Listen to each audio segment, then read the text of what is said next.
experts are giving more insight into COVID-19 outbreaks in central Indiana nursing homes. I'm Kara Kenny with what the state's largest provider wants you to know. The need we see now is unlike anything we've ever seen before. There are so many people in households who are food insecure and struggling. Feeding families across central Indiana, the exponential need food banks are filling during the pandemic. And another voice joins the calls for a sidewalk along a stretch of Indianapolis Road where 3 teens were hit and killed over the weekend. The city's response tonight. This is RTV6 News at 5, working for you. Now at 5, what a day to be sweating it out and working in this heat and humidity. It's been a no-shirt kind of day for some people out there as temperatures hit the 90s once again. Good evening and thanks for joining us here at 5 o'clock. I'm Mark Mullins. And I'm Amanda Starantino. Along with that heat and humidity, thunderstorms have developed again. Storm Team 6 Chief Meteorologist Kevin Gregory is working from home, tracking where they are now and where they're headed. Kevin. And thank you, Amanda. Temperature is 86 in Indianapolis, but as we know so often in Indiana, it's not the heat, it's the humidity that certainly grabs your attention when you look at these temperatures, almost 90 in Muncie. The difference, you catch a downpour, you get a good 10-degree drop in the temperatures. It's 77 in Bloomington. We're looking at the Greencastle Tower Cam where we had a most recent downpour. Okay, to the south we go, just northeast of Seymour, not far from North Vernon, an area of rain, then over Lake Monroe, drifting toward Bloomington. And as I mentioned, the heavier downpour was over Cloverdale, then Greencastle. Now it sits at 231 and 36, right near Bainbridge. Broader view, another heavier area of rain just developing in northwest Morgan County. The rain, when it falls, it's heavy, so it's one or the other, no rain or a heavy downpour. These isolated thunderstorms will continue through the evening hours, certainly after 9 o'clock when the sun sets. They'll start to fade just a little bit. We'll talk about some other big changes in the 7-day coming up. We'll see you soon, Kevin. Thank you. The number of Hoosiers who have died from COVID-19 in nursing homes has more than doubled in the past 3 weeks. 876 people have died in long-term facilities from the virus.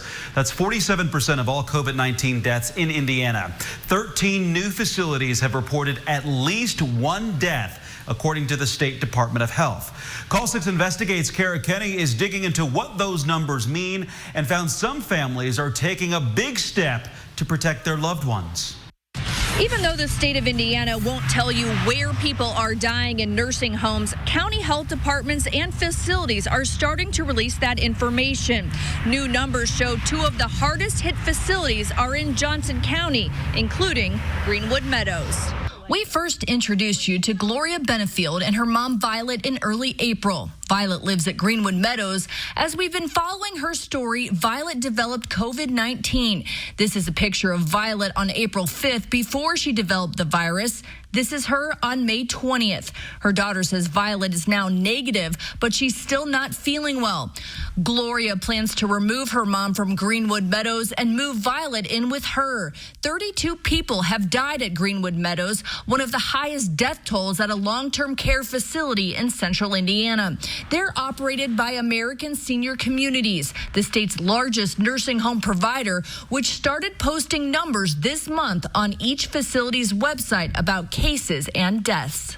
A little too late. They should have been updating people every day, not just when they decided they wanted to update. And since they've gotten all this publicity of negative care at that facility, it's not right for any of those patients to have died. I don't care. They could have done something. Greenwood Meadows posted this video to YouTube showing various staff members emphasizing the facility has been communicating daily with residents and their families.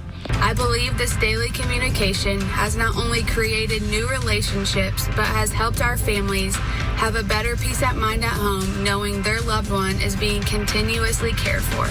ASC and its partner, Health and Hospital Corporation, say deaths are higher in their facilities for several reasons, including they're testing more residents than other operators, which means more deaths are identified as COVID-19 related.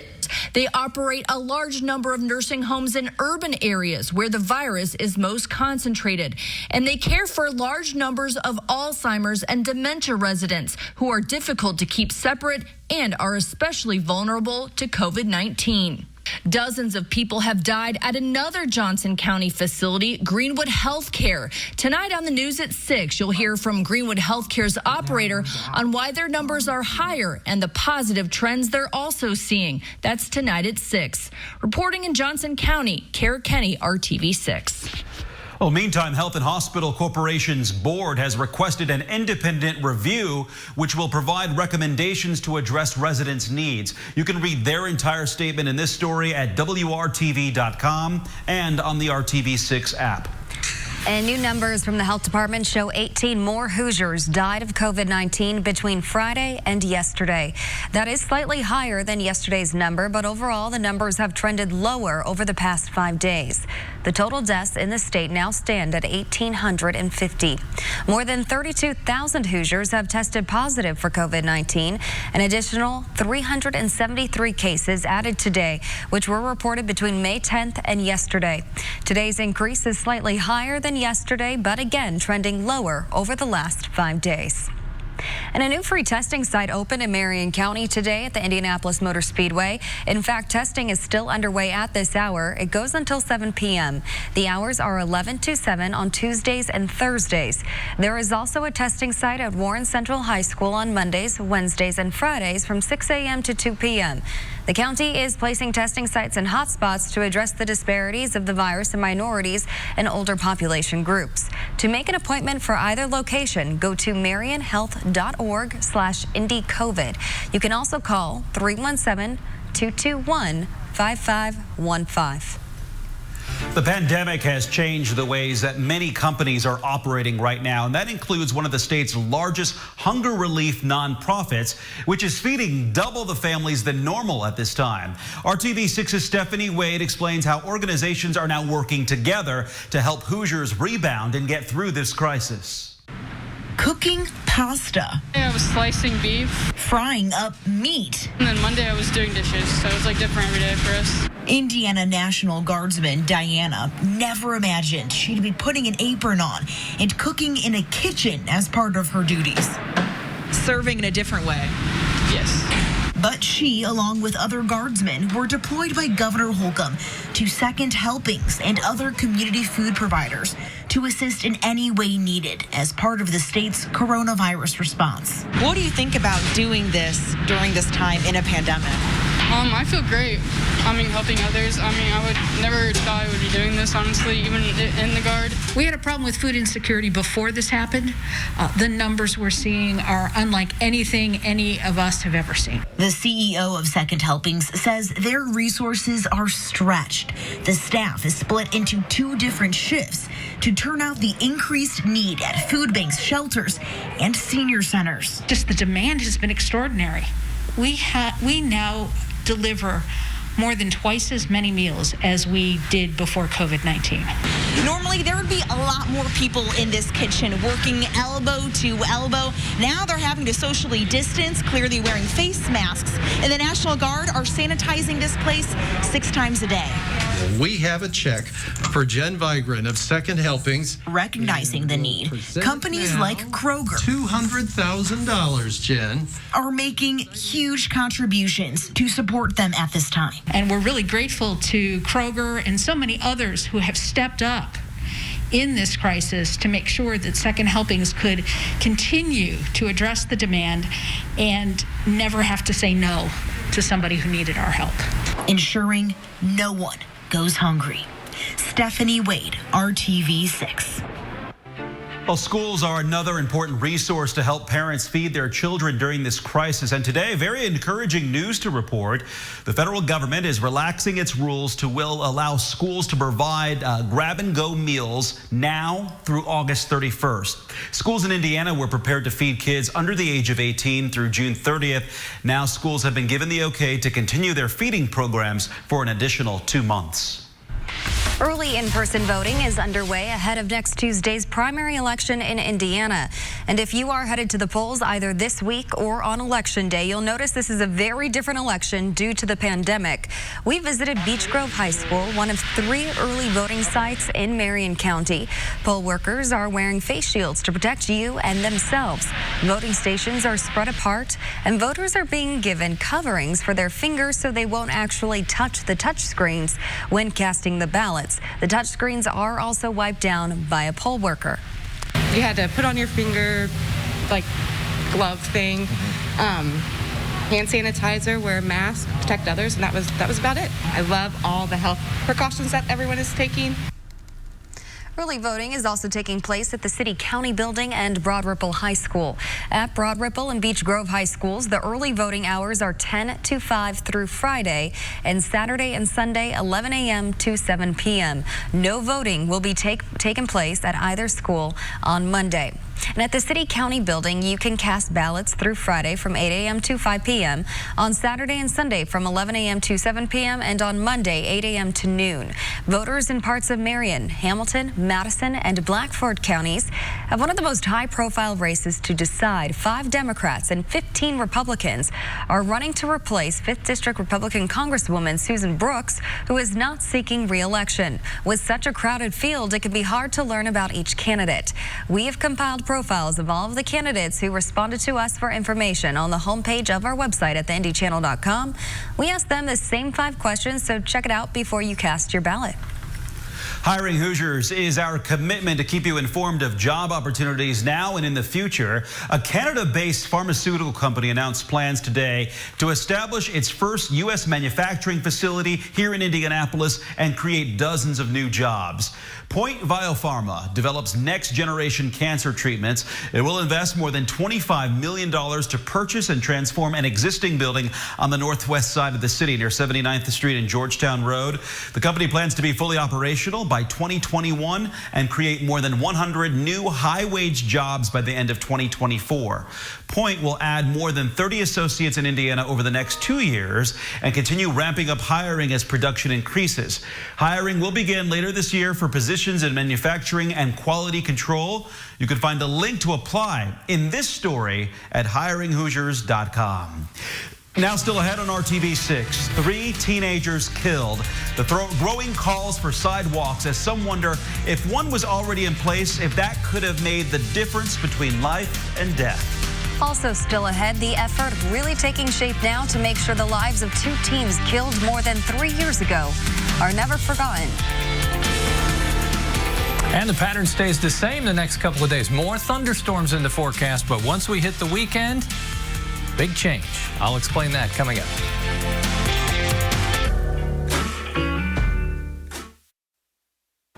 The tragic loss of 3 teenagers hit and killed while walking along an Indianapolis road over the weekend is bringing mothers together. RTV6's Troy Washington is working for you to explain what the city is saying about the community's cry for sidewalks in that area.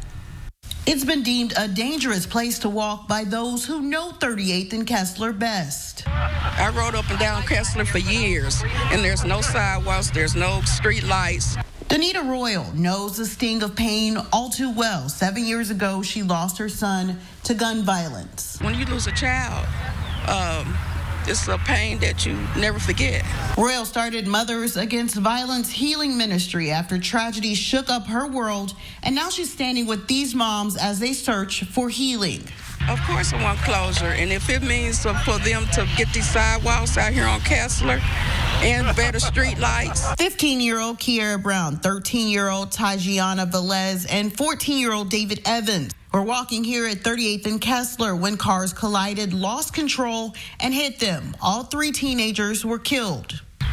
I never once thought in a million years that I'd get that phone call from her sister, and I had to pull up on the scene and see my baby laying there with a white sheet on her. These grieving mothers, this minister, and even Royal are wondering if a sidewalk might have made a difference. And now they want those added. RTV6 reached out to Indianapolis Public Works to find out if that is a possibility. They tell us there is no project to add sidewalks included in the 4-year capital that was voted on and approved in 2019, well before this tragedy. But they are willing to review the recommendation again. Working for you on the Northwest side, Troy Washington, RTV6. And the city says there is a prioritization process that must be considered. The Department of Public Works has received 4 requests for sidewalks in the area where the tragedy happened since 2008. In Carroll County, work is moving along on a project designed to honor the memories of 2 teenage girls who were murdered 3 years ago. We're getting our first look at the amphitheater coming together at the site of the Abby and Libby Memorial Park in Delphi. Abby Williams and Libby German died in February 2017. Their killer has yet to be arrested. The Memorial Park will include softball fields and a place for families to enjoy music and other events. To make a donation to the park, you can send a check to the L&A Park Foundation. It's P.O. Box 431, Delphi. The zip code is 46923. You can also make cash donations at Security Federal Bank. Now to your Storm Team 6 forecast. And Kevin, if you don't mind the heat and humidity, this was a perfect day to get outside. And there are a lot of people itching to get out and play golf, for example, and they're going to do that no matter what. Only a thunderstorm would keep them away. This is South Grove Golf Course out on 16th Street, just inside 465. Well, a decent way. It's not too far from downtown. If you played there, the first hole is not that long, but there's a tree that gets in my way every time. Hopefully they had a good time playing today. There'll be less golfing hours the next few days because our thunderstorm chances will increase. All of this, though, preparing us for a big transition to much cooler conditions and less humid conditions for the weekend. The southwest U.S. is going to heat up. Phoenix, for example, until further notice, is looking at temperatures anywhere from 108 to about 114, and will cool down into the 70s across the Hoosier State. There are some thunderstorms. The coverage, though, spotty. Most of us are dry. We'll head to Morgan County. You can see the area just northwest of Martinsville. That'll clip southern portion southwest of Danville as it cuts through Hendricks County. And then Terre Haute, east of Terre Haute in Vigo County, that drifts to the north and will move into Vermilion County. Again, probably after 9 o'clock, these begin to kind of cut back on their frequency and the intensity. Greencastle to Bloomington to Bedford, you know why temperatures are about 10 degrees cooler in spots there. It's just the rain that I showed you. 89 in Bedford. If you love boxers, there's nothing better than 2 boxers. Madison and Dempsey ready for a walk this evening. They are beautiful. Sarah Churchill sent in the picture.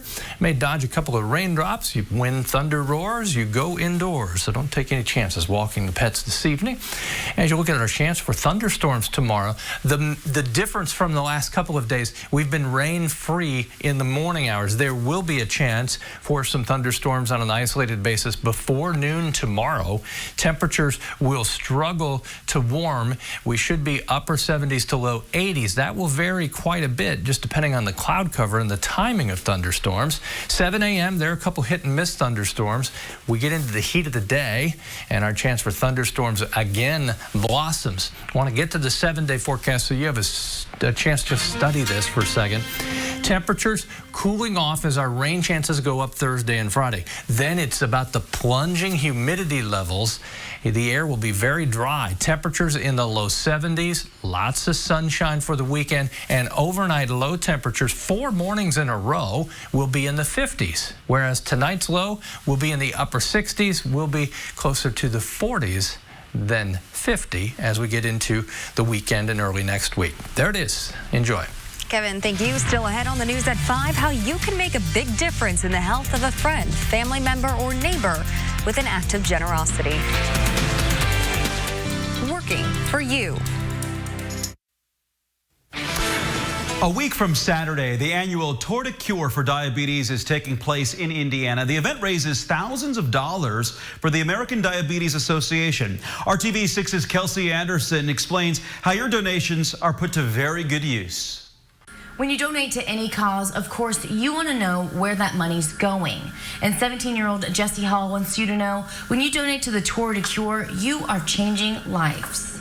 Every year, the American Diabetes Association hosts summer camps across the country for children who are living with the disease. It's a way for them to form special relationships, but most importantly, understand that they are not alone. The money raised during the event helps to send kids to camp who can't afford it. Just to be able to see that kind of age group of everyone that is affected by this is so amazing. Just because I struggled with that a lot, because there's no one when I was little in my hometown that had this. And so seeing a bunch of other people and being so close with them and being able to relate to them more than you can relate to anyone else that you're around is so awesome. Hall says she hopes folks will still participate in Tour de Cure, even though it will be virtual this year. The Tour de Cure event will take place virtually this year on June 6th. They'll be live streaming a lot of different things over on Facebook Live. Hall and all the other participants hope that you'll still join them. I'm Kelsey Anderson, RTV6. Kelsey, thank you. We'll leave you with this live look of downtown from our Pagoda camera. We'll be back for the news at 6. We'll see you then.